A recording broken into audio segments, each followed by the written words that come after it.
Season তো শেষ হলোই, শেষ হয়ে গেল বিশ্বকাপের স্বপ্নটাও। তার এই ইনজুরিতে পড়ার পর থেকে নেইমার, ভিনি, জুড কোর্তোয়া এমনকি ফাব্রিজিও রোমানো সবাই তাকে উৎসাহ দিচ্ছেন। তবে সর্বোচ্চ আবেগঘন কথাগুলো লিখেছেন নেইমার জুনিয়র।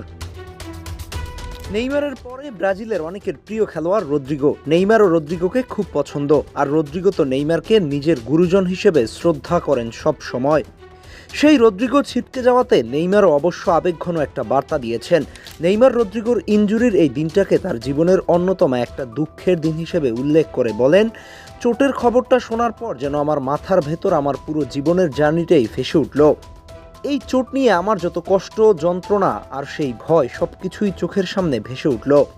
রদ্রিগো আমার নাম্বার 10, আমার বৎস, তোমাকে আমি আমার উত্তরসূরি হিসেবেই ডাকি। তোমার কাছে আমার শুধু একটা অনুরোধ, নিজের যত্ন নিও, কোনো আজেবাজে চিন্তা থেকে দূরে থেকো।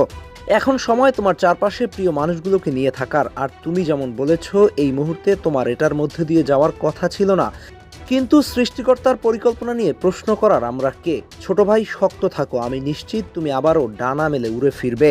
তুমি নিশ্চয়ই জানো আমি তোমাকে ভালোবাসি, তুমি যেমন আমাকে সমর্থন দিয়েছো, আমিও তোমার পাশে থাকবো সব সময়। নেইমারের এই কথাগুলো শুনে রদ্রিগোর জন্য মনটাই খারাপ হয়ে গেল। এসিএল ইনজুরির কারণে প্রায় 6 থেকে 7 মাস মাঠের বাইরে থাকতে হবে ব্রাজিল ও রিয়াল মাদ্রিদের উইঙ্গার রদ্রিগো সিলভা দি গুইস। এমনকি বিশ্বকাপের মতো বড় মঞ্চে মিস হতে যাচ্ছে তার। ব্রাজিলের জন্য দুঃসংবাদই বটে। ম্যানচেস্টার সিটির সাথে ম্যাচে রিয়াল মাদ্রিদ তাকে মিস করবে নিশ্চয়ই। তাই তো তার সতীর্থ ভিনিসিয়াস বলেন, আমার প্রিয় ভাই, তুমি শক্ত থাকো, তুমি দ্রুতই ফিরে আসবে। এখন প্রিয়জনদের সাথে থাকো, আমরা তোমার জন্য ওয়েট করব। তবে এই ঘটনার পর রদ্রিগো নিজে তার ইনস্টাগ্রামে এক পোস্ট করেছেন, যেখানে তিনি লিখেছেন, হে সৃষ্টিকর্তা, আমি যখন থেকে কিছু বুঝিও না তখন থেকেই আপনাকে বিশ্বাস করি। এই দিনটা আমার জীবনের অন্যতম বাজে একটা দিন। জীবন দেরিতে হলেও খুব নির্দয় আচরণ করলো আমার সাথে।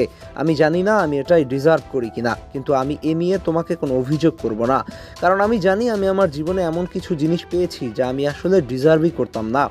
ধন্যবাদ সবাইকে যারা আমাকে টেক্সট করেছেন, যারা আমাকে কল করেছেন, যারা আমার জন্য সৃষ্টিকর্তার কাছে দোয়া করেছেন। আপনারা সকলেই আমার কাছে খুব গুরুত্বপূর্ণ। যদিও আমি জানি এটা আমার জীবনের খুব কঠিন একটা সময়, তবুও আমি আপনাদের প্রতিজ্ঞা করছি আমি এখানেই থেমে যাব না।